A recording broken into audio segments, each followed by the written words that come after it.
Buenas jugadores, jugadoras y seguidores en la sombra, sed más que bienvenidos al canal.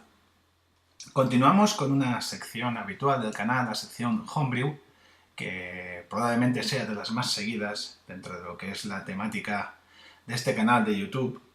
Y en este caso vamos con un juego llamado Astro 2008, que fue publicado curiosamente en el año 2007, un año antes de lo que su nombre indica, de Astro 2008, cuya publicación corresponde a Cañadul, autores José Miguel Ibáñez Rodríguez, que fue el programador, y el tester y los niveles correspondieron a cargo de José San Román Prius.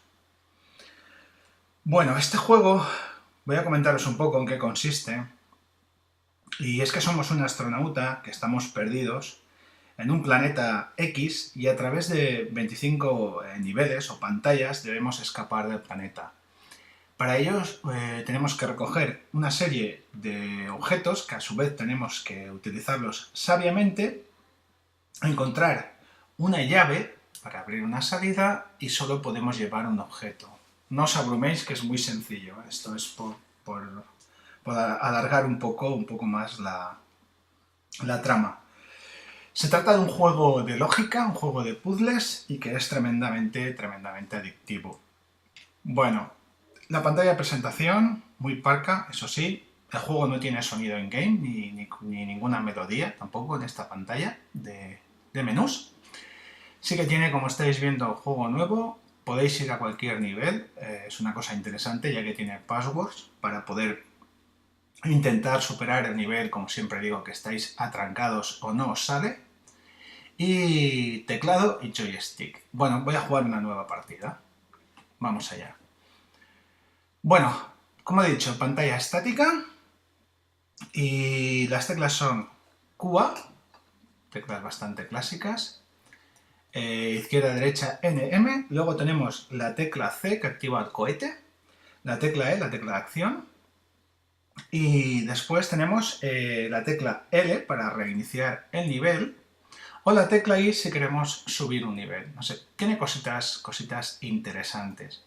Bueno, aquí de buenas ya veis que pues gráficos bastante justillos, incluso la animación de nuestro prota, que es bastante justilla, pero bueno, no es, como siempre digo en estos juegos, no es su fuerte. Este juego sí que destaca por el hecho de que más o menos tiene entre 11 y 12 objetos, si no he contado mal, es una gran variedad de objetos a poder utilizar. Es decir, es una cosa interesante. Bueno, hemos cogido este objeto, vamos a taladrar la pared,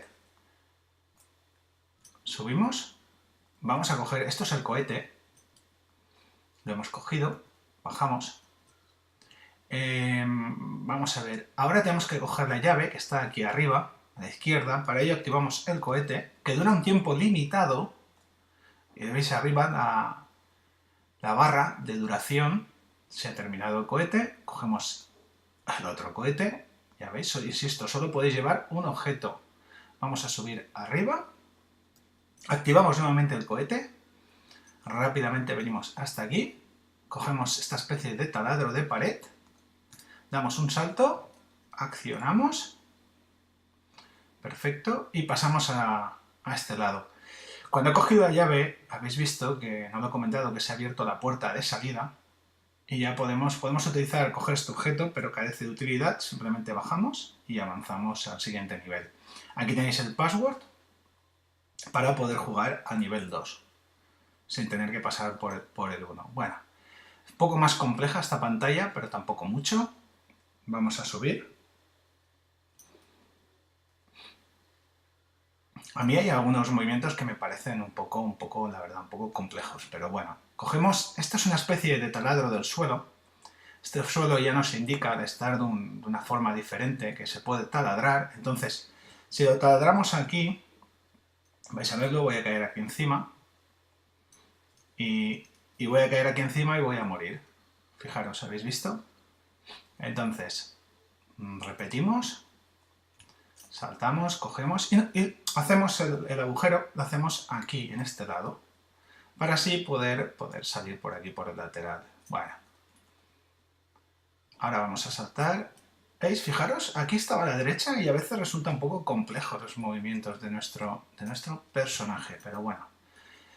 Esta es una especie de poción que pues mientras la tenemos no nos mata, el agua esta no nos mata, entonces no la voy a utilizar ahora, simplemente la voy a saltar porque ya os digo que hay que utilizar cada objeto sabiamente en su momento adecuado y no antes, si no tendremos que reiniciar la pantalla. Bueno, estoy aquí, voy a taladrar la pared, cogemos la llave, se abre la puerta, perfecto, bajamos, cogemos la poción, voy a bajar y con la tecla E la activamos. Entonces ya podemos sortear el agua y pasar al siguiente nivel. Nivel 3. Nivel 3 que ya veis que resulta un poco más complejo. De hecho aquí tenemos un láser para disparar, también tenemos el cohete como antes, hay algunas bombas y demás. La dificultad, como estáis viendo, es progresiva y bastante retante. No voy a intentarlo más simplemente porque tampoco lo merece, ya es un tema que siempre me gusta que veáis que vosotros mismos descubrís las pantallas. Aquí en el canal siempre presentamos un juego, le echamos una partida, lo testeamos, con humildad, eso sí, siempre, y vosotros ya sacáis vuestras conclusiones. ¿Que me he equivocado? Lo que os he dicho antes, utilizamos la tecla L, ¿veis qué chulo? Y empezamos de nuevo. Y nada, voy a realizar ya un poco la conclusión de este juego, tampoco merece, ya os digo, la pena alargar mucho más el vídeo. Y voy a comentaros que, no sé, me parece un juego que me ha recordado bastante al famoso Snake Escape. Y es que últimamente los juegos así de pantalla estática que veo de lógica, de puzzle, en los que, bueno, que tienes un juego bastante pausado, en el que puedes planificar bien las decisiones y demás, me recuerdan bastante al archiconocido y aclamado Snake Escape. Es un juego bastante inteligente y a veces resulta un poco tortuoso de jugar, pero no obstante sigue siendo un juego muy jugable de todas luces, aún ahora como en su momento de salida, que no hace prácticamente nada. Por criticar algo los movimientos, que responden a veces bastante mal, e insisto, ponerle un poco de música, melodía, algunos sonidos de acción y demás que siempre pues hacen un poco mejor la ambientación o la inmersión dentro de lo que es la trama del juego. Una pequeña lástima. Supongo que esto sería por problemas de memoria que tendría el programador. Intuyo que puede ser esto. No obstante, si el programador del vídeo pues podría dejarnos esa pequeña aclaración. Con todo esto, para mí es un juego notable, le voy a dar una nota de 7. Un juego que, pues esto es una especie de, también podéis utilizarlo como una especie de casual game, que no sé, no tenéis nada que hacer, estáis un poco aburridos, a ver si la pantalla X me la paso, o si puedo sortearme la pantalla tal y avanzar, y oye, ¿tú qué pantalla estás? Muy de Spectrum, era lo que se llevaba en la época nuestra, decir, oye, pues ¿qué pantalla estás? Y nada más, chicos, pues con todo esto espero que os haya gustado el vídeo, que me dejéis vuestros comentarios, y que como siempre digo, chicos, nos vemos en el siguiente vídeo.